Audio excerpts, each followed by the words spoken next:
Hello, Algebra Lab students. Today what we want to do is a little bit of review of the two different ways that we've talked about solving systems of equations so far.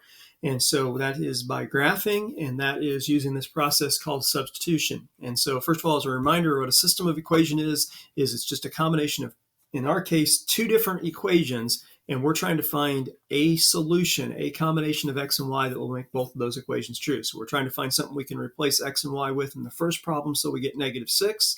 And then when we replace it in the second problem, we get -5. So we're trying to find the one combination that will work for that.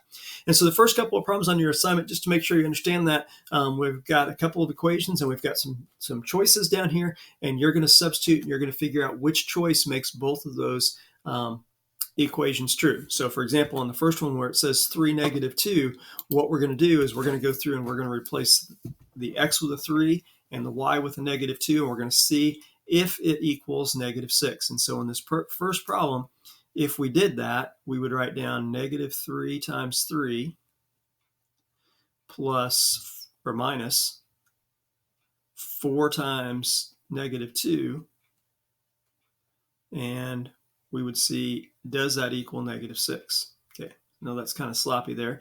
But does that equal -6? If we take -3 times 3 minus 4 times -2, do we get an answer of -6? Okay, well, let's just try it. -3 times 3 is -9. 4 times -2 is -8. So does -9 minus -8 equal -6? No, it doesn't. So we don't really even need to try it in the second equation because we know it didn't work in the first equation, and we're trying to find the one that it works in both equations. Okay, so now let's try the next choice we have, which is -2 and 5. So if you replace the x with -2 and the y with 5, do we get a -6? Okay, so if we do, we put in -2, we get -3 times -2 is 6, minus 4 times 5, which is 20. And if you take 6 minus 20, you don't get -6. So we can rule that choice out too, because again, it didn't work in the first equation. And if it doesn't work in the first one, it's not going to work in both of them. Okay, now let's try it with the point -2, 3. Does -2, 3 work in this first equation? Okay, it does. If we take -3 times -2, that's 6. Minus 4 times 3, that's 12. 6 minus 12 does equal -6. So it works in the first equation. Does it work in the second equation? Okay, if we put -2 in for x and 3 in for y, that's going to be -2 minus 3. That equals -5. So it works in this second equation. So that is a solution. Now on these, there was only one possible answer. So that is our answer. And sure enough, if we would have tried this last one, it wouldn't have worked in the second equation. -5 minus 3 does not equal -5. And so that's why that problem or that combination doesn't work. So there's our answer, -2, 3. And so you've got a couple of problems like that where you're trying to find the one ordered pair that makes both of those equations true. Now, a lot of times when we're solving these system of equations, if we had a list like that, we could just check. But normally we don't. Instead, we just have kind of, it's up to us to figure out what the answer is.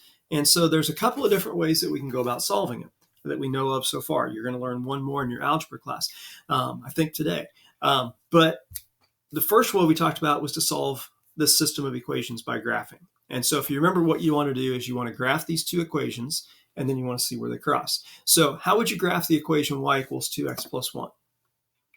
Okay, you would start at +1, and then you would go up 2 and over 1, because it's got a slope of 2. And so that means you've got this point, starting at 1, go up 2 and over 1, up 2 and over 1 again. We could go down 2 and backwards 1 as well, and then connect those together with a straight line. And I'm probably not going to be able to connect that real straight on here, but it's going to look something like this. Okay, now we want to do the same thing with this equation, -x plus 2y equals -4. Now that equation is not in slope-intercept form. So the first thing you're going to want to do is you're going to put that equation in slope-intercept form. So go ahead and rearrange that equation in slope-intercept form. What would your answer be? Well, we're going to move the x over, and then we're going to divide by 2. And so when we do that, we get y equals 1/2 x minus 2. And so now when we go to graph y equals 1/2 x minus 2, we know we're going to start at -2. We're going to go up 1 and over 2.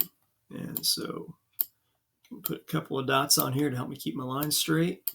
Remember, we can go down 1 and backwards 2. And hey, look at that. I just figured out what my answer was without even drawing the line in.